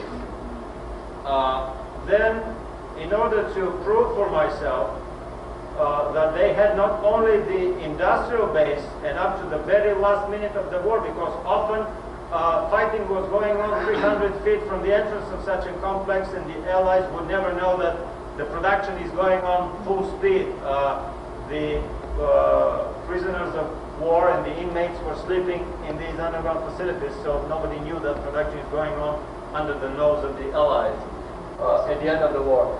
Then I wanted to answer for myself whether the Germans had the engineering and innovative capability to build a craft like the flying saucer. And I discovered, and these are very difficult to find, they won't be found in any American sources, maybe in some British sources, and quite possibly in German sources, but it's very hard to find. This was the first supersonic glider, delta wing, totally delta wing craft, glider craft built by Lippisch in the mid to late 30s, 36, 37. That superseded similar X-15 and so on aircraft built by the American military by 10, by 15 years. This is a flying wing bomber of the type of the B-2 stealth bomber. And we see here a very distinguished stealth feature. The exhaust of the engines was brought on top of the wing because at that time the Germans had infrared heat-seeking missiles, anti-aircraft missiles that we know very little about. I thought in the beginning that some of the books would say that this supersonic glider was only a design until I found the actual model in an airfield. They produced manned versions of the B-1 and the B-2 rocket, and this is the Focke-Wulf's Triebflügelflugzeug, air vertical raising helicopter, well, rocket helicopter. These are ramjet engines at the tip of the wings. The Germans developed the pulse jet, the ramjet, the turbojet engine, the rocket engine. Basically, they developed all the major engines that we are using nowadays. Very rarely one would find mentionings of ramjets created by Germany during the war. We see a vertical raising disposable interceptor made out of plywood with rocket. This is a rocket interceptor. They had about 15 different models of anti-aircraft rockets. This is the Enzian in a successful flight. This is the prototype of the SAM anti-aircraft missile. I think this is the right.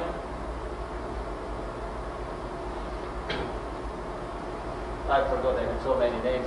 This is a two-stage missile with interesting direction control at the tip of the wings. Very innovative designs with aerodynamic vanes at the tip of the missile, exactly as the SAM rocket, the Russian SAMs fly. This is the Wasserfall, the water flow. This is the stratospheric anti-aircraft missile, the anti-aircraft version of the V-2 rocket on the launching pad and in flight. These are all the different models of, actually few of the models of the missile that they discovered. The SAM-looking missile is the Rheintopter. This is the most astonishing one. Actually, this is the V-2 missile that was bombing London. They put this on top of a much bigger missile, the A9, A10. This is actually the A4 for their strategic weapons. And rumor goes that they launched 4 of these. They had a maximum speed of 10,000 kilometers an hour, and the first cosmic speed to shoot a satellite is 8,000, only 8,000. The last of these shots went into space, and they lofted the first satellite in late 44, early 45. These missiles were meant to hit the United States.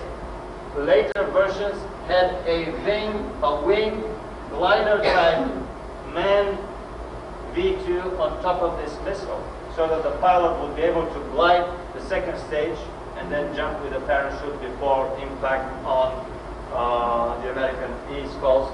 These were meant for their nuclear weapons. And despite the many rebuttals that they never developed submarine-launched missiles, we see here a missile that is, I don't know, I don't see the stabilizers of the V-2 rocket, but it is a missile of a substantial size that is launched from a submarine way back in 42. So after seeing all these bizarre designs, and in books like this one and many others, one would see so strange shapes that had never been test known after Germany collapsed. Then I started summarizing accounts of flying saucers built by German designers. Victor Schauberger, who was the genius of vortex mechanics, as Tesla was the genius of electromagnetic of electromagnetism, built the funniest designs of saucers. Probably these were 3-4 feet copper saucers made of copper sheet. And he was running compressed air from a compressed air bottle or water from the garden hose through this tube inside into a helical path that would make the water rotate, and the rotating water would create this aerodynamic, anti-gravity lift. The second one was so successful that when tested, rumor goes that it crashed through the roof of the lab.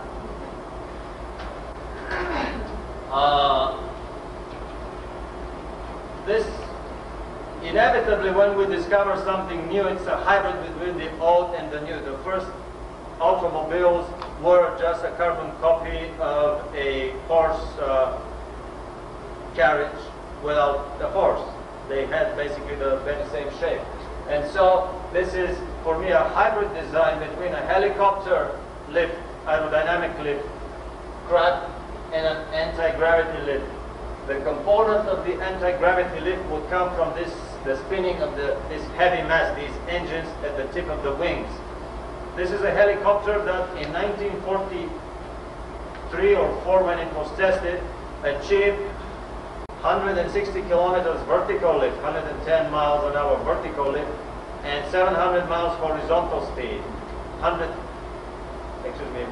kilometers horizontal speed. None of the present-day helicopters can match this speed. It was flying 1.5 times faster than all the piston jets of the time, the Messerschmitts and the Mustangs.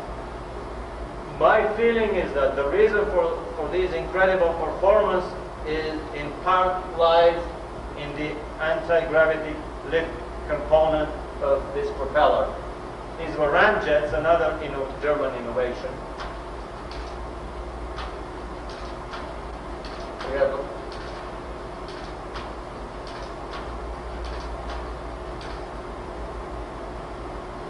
another design that was built by the Frenchman Coanda, who later worked for the Germans, I think, is quite a complicated design. Over here, we see a ramjet engine. These here, over there, are gas turbines that are blowing air through these holes in the periphery, and also blowing air for these little fans that were probably mounted on a gimbal to give the horizontal component of the flight. I cannot understand from the drawing whether the machine was rotating or not, but putting the controls in the middle of the pilot compartment tells me that quite probably it was a rotating machine. And these parts of the hull may have worked as giant helicopter propellers. So here I see again an interesting mixture of the old and the new. But the mass of the craft that rotates is much heavier than in the helicopter type V2 rocket that we just saw, which tells me that here the anti-gravity component would be even bigger. Another interesting hybrid construction made in the late 80s by the German company Messerschmitt Bauko Blom is an unmanned reconnaissance platform tethered to a mother truck with a steel cable. And this is the landing pipe. It doesn't rotate. It's just just for landing. But this is the propeller with 4 blades that rotates, and this donut-shaped ring, this pipe around it, is the thing that creates the aerodynamic lift.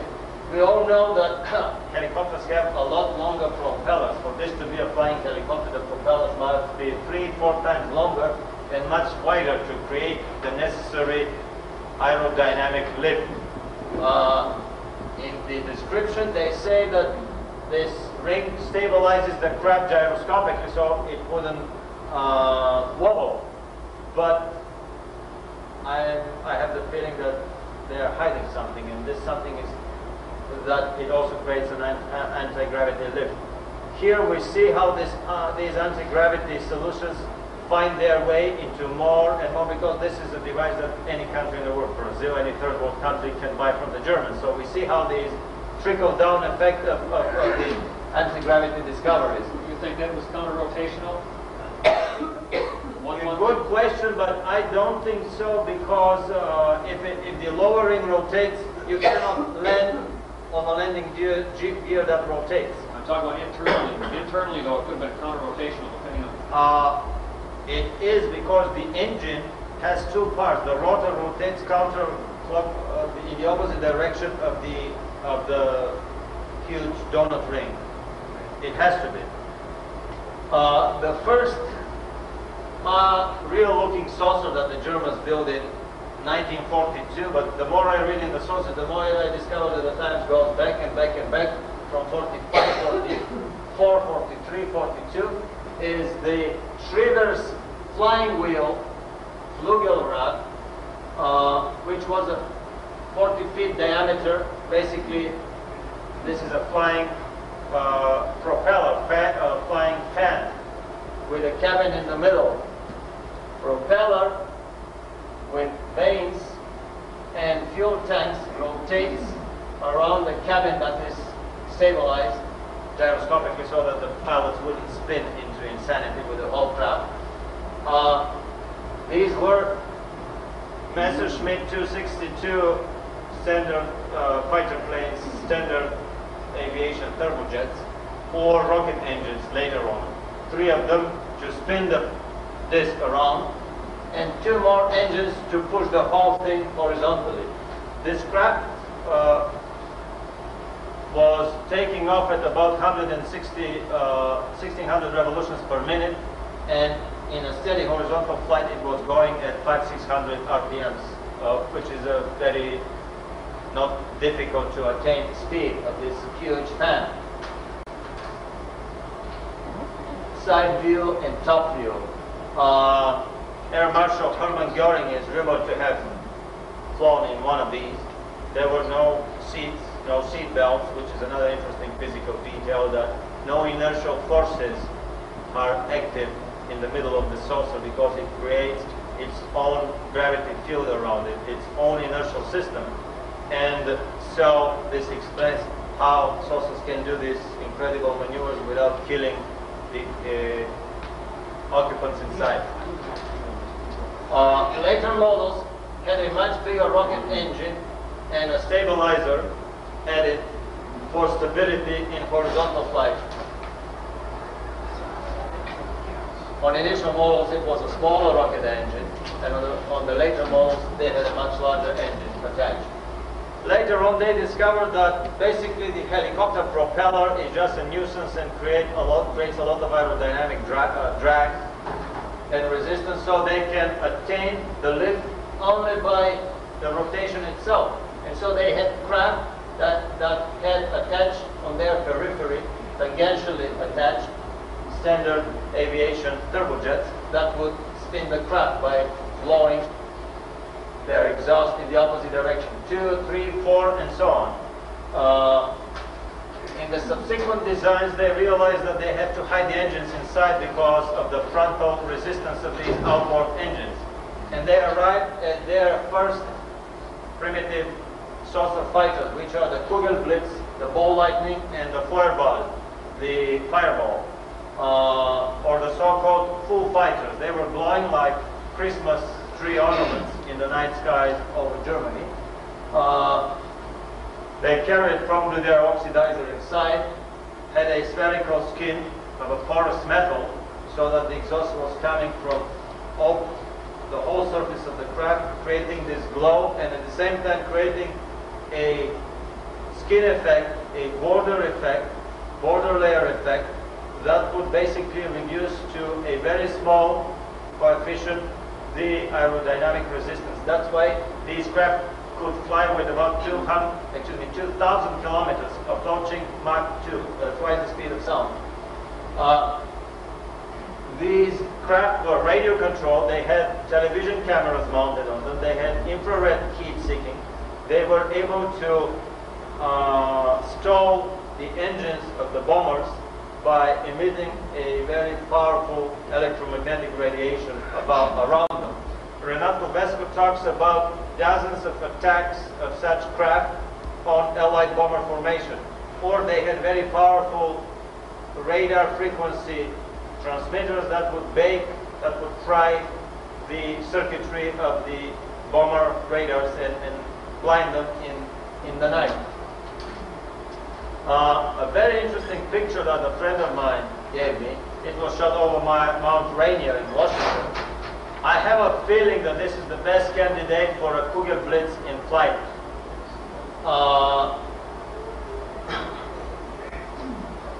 What we see here, we can clearly see the boundary between the burning of the fuel and where the burning stops and the smoke starts. The outermost layer of the smoke is grayish in color, which means this is burning with excess oxygen. The burning that comes from the frontal edge of this flying sphere. The inner smoke is black, which is burning with lack of oxygen and soot formation. Also, a physicist would discover in the color distribution around the craft that it goes from red to orange to yellow, which is a temperature gradient, the temperature distribution around the craft. For me, it's the best candidate of a kerosene burning internal combustion UFO with a turbojet engine inside. Beneath it, this could be a defect in the film, or it could be another stationary UFO. There we don't see that much soot formation. Can you see the little jump between the tip of the mountain in this general direction? Yes. It may be a stationary Kugelblitz. Obviously they were testing these. Renato Vesco said that all the German equipment was dug out by the Allies, by the British, and taken to British Columbia. A special huge city was built in the wilderness there, in the northern provinces, and these designs were tested there. What year was that photograph taken? 1947 or 8. Late 40s. This is an enlarged version. We see the black front half of the globe is cooler because of the cooling of the hot air that hits the ball flying in this direction. The back of it is warmer because there is nothing to cool the back region. So there are dozens of details in this little picture that would tell a professional analysis that this is not a weather balloon, not a flock of flying geese, probably not an electromagnetic drive saucer. It's the best candidate for the Kugelblitz. So the military testing their design, probably American design. I think, well, the Americans were test flying, as were the British and the Russians. Every single German tank, plane, rocket, the same. I mean, they got dozens, if not hundreds of them assembled or semi-assembled. They got the engineers and the workers that were working on them to assemble still additional. And so at the beginning they were test flying the very German weapons. Nuts and bolts, everything was made in Germany. The next model that the Germans built, and I still repeat, it's very difficult to find information on these. Never in American encyclopedias or sources. Sometimes in old British books, mostly in German semi-official or underground publications. This is their first fighter saucer, the Belonzo Mite Shriver disc. This was a joint project by the three geniuses of saucer engineering. It had a cabin for a mechanic on the bottom. These were 3 survivable jets for the exhaust gases. The air intake slits, the 3 lines, and then the cabin on top. I have the pleasure to present here Mr. Jim Nichols and his piece of art. He is probably the best UFO artist in this country. He has illustrated a lot of the books published by Wendell Stevens and also many other television films on UFOs. This is a rendition of the same Galon-Somite Shriver disc raising. The outermost part of the hull would rotate, the cabin would be stabilized and immobile. This is a little hoax of a drawing of an explanation how this saucer might have worked. There is one big fan blade and another fan blade, and this being open, this becomes an air cushion vehicle, nothing new under the sun. So this is a debunking drawing, as I've seen many other drawings, that is trying to downgrade the propulsion system as being not an anti-gravity one, but simply a compressed air cushion vehicle, which we have many of them, like a hovercraft.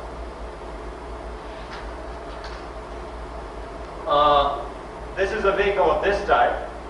I've done a lot of, guessing how it might work, but the only thing that I see spinning is this fan blade here, which is too small to create the aerodynamic lift. Basically, this is a hovercraft type of an air cushion vehicle.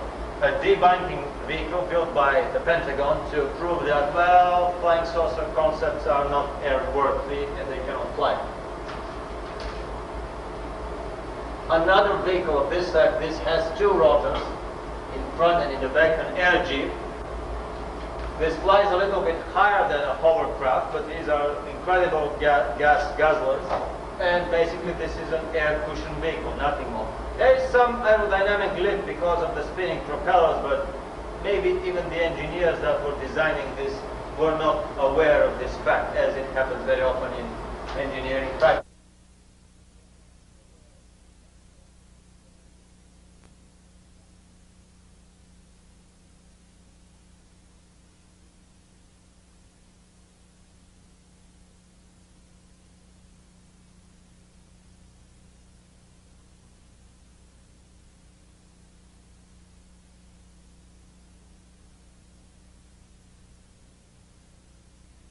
Turbojet type saucer built by Miete for Avro. I later learned that Miete, from the German fame, started working for the Canadians in this corporation. So what they did was they took basically the salami-shaped turbojet engine, made it vertical, flattened it as a thick pancake, then opened a hole in the middle is not needed anyway, and drop the cabin in the middle. The cabin is gyroscopically stabilized so that it wouldn't spin with the craft. And then the compressor and the turbine rotate one way, the whole ship around them rotates the other way. And the exhaust gases come at the periphery of the ship, creating the vertical lift and takeoff, and then only in the back part of the craft for the horizontal component. The pilot lies prone. These are probably the craft that Kenneth